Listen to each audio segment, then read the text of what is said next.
Hello दोस्तों, dream rail job में आप सभी का स्वागत है। आइए आज एक न्यूज़ लेके आए हैं जो थोड़ा सा इम्पोर्टेंट है। आप इसको समझिए और अपना राय ज़रूर दीजिएगा कि कितना तक सही है और कितना गलत है। देखिए, इसमें जो रेल मंत्री वैष्णव जी है वो आए हुए थे एक टनल के उद्घाटन के कार्यक्रम में। वहाँ पे कुछ पत्रकार उससे क्वेश्चंस किए, उसके अकॉर्डिंग ये रिप्लाई दिए हैं कि हम जो स्किल्ड अप्रेंटिस वाले हैं जो रेलवे में काम किए हुए हैं उसको पहला प्राथमिकता देंगे, जो यहाँ पे और उसे और ज़्यादा कुशल कारीगर बनाएंगे और फिर उसे उसी जगह पे काम करने का मौका देंगे। ऐसा ये इन्होंने रेल मंत्री जी बोले हुए हैं। लेकिन ऐसे जो रेल मंत्री जी है और बोले हैं कि जो रोज़गार को लेकर हमारा मिशन स्पष्ट है। ये आपका एक बार नहीं बहुत बार बोल चुके हैं, अपने किसी माध्यम में कोई कार्यक्रम में ये बोले हुए हैं कि हम इसे मतलब रेल के जो अप्रेंटिस है उसे ध्यान में दे रहे हैं। एक वीडियो कॉन्फ्रेंस में बोले हुए हैं कि हम ध्यान दे रहे हैं, लेकिन ये कहाँ तक ध्यान दे रहे हैं, इसको दो पहलू है। इसको अगर आप पॉजिटिव लेते हैं तो हो सकता है अक्टूबर तक जो रेलवे की लेवल 1 वैकेंसी आने वाली ग्रुप डी एनटीपीसी, जिसमें से ग्रुप डी मैनुअली, उसमें से हो सकता है कि जो अप्रेंटिस वाले विद्यार्थी है, कैंडिडेट है, उसको कुछ ज़्यादा ही छूट मिल सके। ऐसा पॉजिटिव लेने से कंक्लूजन निकल सकता है। लेकिन अगर नेगेटिव लेने से ये कंक्लूजन निकलेगा कि ऐसा वादा 2014 से लेकर 2024 तक बहुत सारे कर चुके हैं, बहुत सारे बोल चुके हैं। पहला तो 10 लाख नौकरियां देंगे, लेकिन अभी तक कुछ नहीं। इतने सारे सीट खाली होते हुए 2 से 3 लाख सीट अभी भी रेलवे में वैकेंसी वैकेंट है, उसमें अभी तक मतलब 5,000, 7,000, 10,000 तक का वैकेंसी निकाल रहे हैं।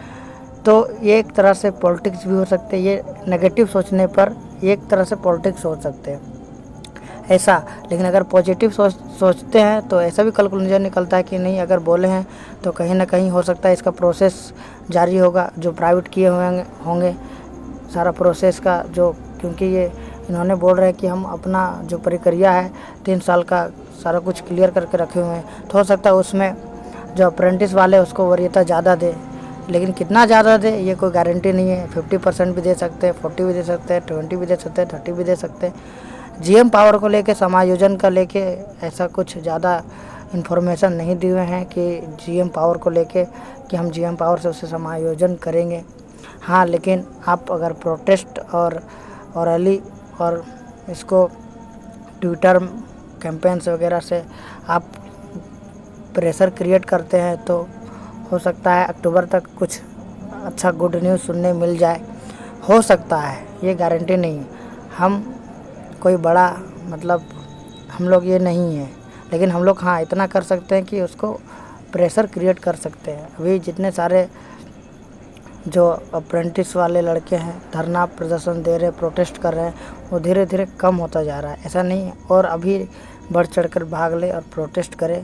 क्यों? क्योंकि अभी हाल ही में देखिए ये जो कॉन्फ्रेंस हुआ है, ये कॉन्फ्रेंस में ये जो दिख रहे होंगे आपको, ये कौन है दिख रहा है ना, ये आपका वैष्णवी जी है ना। ये आपका बोले हुए हैं, ठीक है, ये खुद बोले हैं, ठीक है। ये कॉन्फ्रेंस मीटिंग में जो इससे पत्रकार पूछ रहे थे कि आपने जो इसमें रेलवे में कितने सारे अप्रेंटिस करके बैठे हुए हैं, प्रोटेस्ट कर रहे हैं, उसका क्या मतलब आपके तरफ से क्या नज़रिया है। तो उन्होंने बोले नहीं, उसके लिए नज़रिया साफ़ है कि उन लोग को वरीयता ज़्यादा दिया जाएगा और उन लोग को समायोजन किया जाएगा। लेकिन कब किया जाएगा ये कोई गारंटी नहीं है। ऐसा बोले हुए हैं, ये सही में होगा या नहीं होगा ये फ्यूचर का बात है, इसका कोई ये नहीं है। क्योंकि 2014 से लेकर 2024 तक अभी तक कुछ नहीं हुआ है। तो आगे की प्रक्रिया आप समझ सकते हैं कि आप समझदार हैं। आप समझदार के लिए इशारा काफ़ी होता है। बाकी आप समझ सकते हैं कि बातों से नहीं होता है, पेपर से होता है। पेपर में जो होगा वही होगा। ये बातों से मतलब क्या है, आज बोले कुछ और कहीं और कुछ और बोल सकते हैं। बाकी पेपर में अगर आ जाए तो समझ जाइए कि हाँ रियलिटी है, और नहीं तो फिर आप समझ सकते हैं।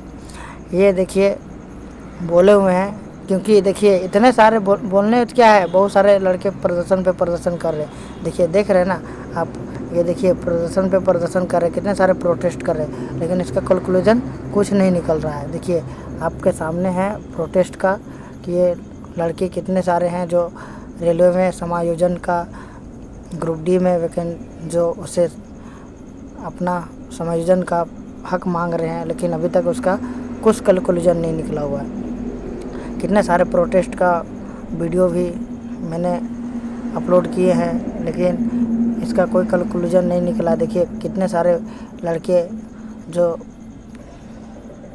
भूखा प्यासा है, वो भूखा प्यासा होके उसमें प्रोटेस्ट पे प्रोटेस्ट कर रहे हैं, लेकिन अभी हैं ना सुनना चाहते हैं हमारे रेल मंत्री जी, प्रधानमंत्री जी। तो आगे क्या होगा आप जान ही सकते हैं। बाकी आप तो समझदार हैं, आप देख सकते हैं कि कितने सारे प्रोटेस्ट किए हुए हैं, लेकिन इसका कैलकुलेशन अभी तक ज़ीरो है, परिणाम ज़ीरो है, कुछ नहीं निकला हुआ है। तो आप समझ सकते हैं, ये एक तरह से कॉन्फ्रेंस मीटिंग में ये बोले हुए हैं, खुद बोले हुए हैं। आप इस वीडियो को देखें, समझें और अपना तर्क दें कि इसका क्या सही है और क्या गलत है। बाकी के लिए और कुछ लेटेस्ट न्यूज़ आएगा तो आपको आपके सामने रखा जाएगा। इतना के लिए जय हिंद दोस्तों, जय भारत। देखिए वीडियो को और समझिए और अपना राय ज़रूर दीजिएगा। आदिवासी भाइयों और बहनों का बहुल क्षेत्र है। यहाँ पर एक अच्छी फैक्ट्री आने से पूरे एरिया में, पूरे विस्तार में एक बड़ी इकोनॉमिक हलचल पैदा हुई। और मैंने जीएम साहब से भी रिक्वेस्ट किया है कि यहाँ की जो इंजीनियरिंग कॉलेज है उसके साथ जुड़ जाए, उनमें बच्चों को ट्रेनिंग ऐसी दें जो इस फैक्ट्री के ज़रूरतों के हिसाब से। आने वाले समय में यहाँ पे इकोनॉमिक एक्टिविटी बहुत बढ़ने वाली है। प्लानिंग है, आज फर्स्ट फेज़ का इनॉपरेशन हुआ, अगले 6 महीने के अंदर अंदर सेकेंड फेज़ का इनॉपरेशन होगा।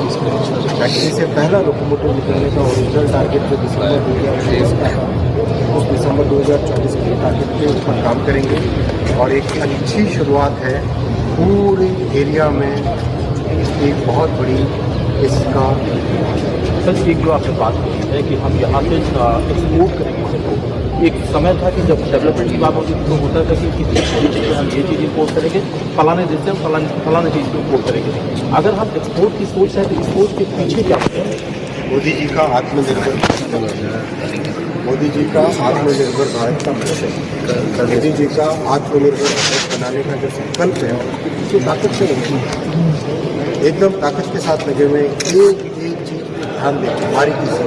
इस फैक्ट्री की मैं अगर बात करूँ आपको, मेरे ख्याल से रेगुलर रिव्यू पीएम साहब ने कम से कम कितनी बार पूछा है, फैक्ट्री की प्रोग्रेस कितनी है, जो फाउंडेशन बनी, जब इसका ये सारा फैब्रिकेशन होके आया, डाइवर्सन लगने लगे, एक चीज़ की जानकारी है। पीएम साहब का बहुत डिटेल में बारीकी में जाने का स्वभाव है। ये मतलब उनके उस विजन के कारण इसको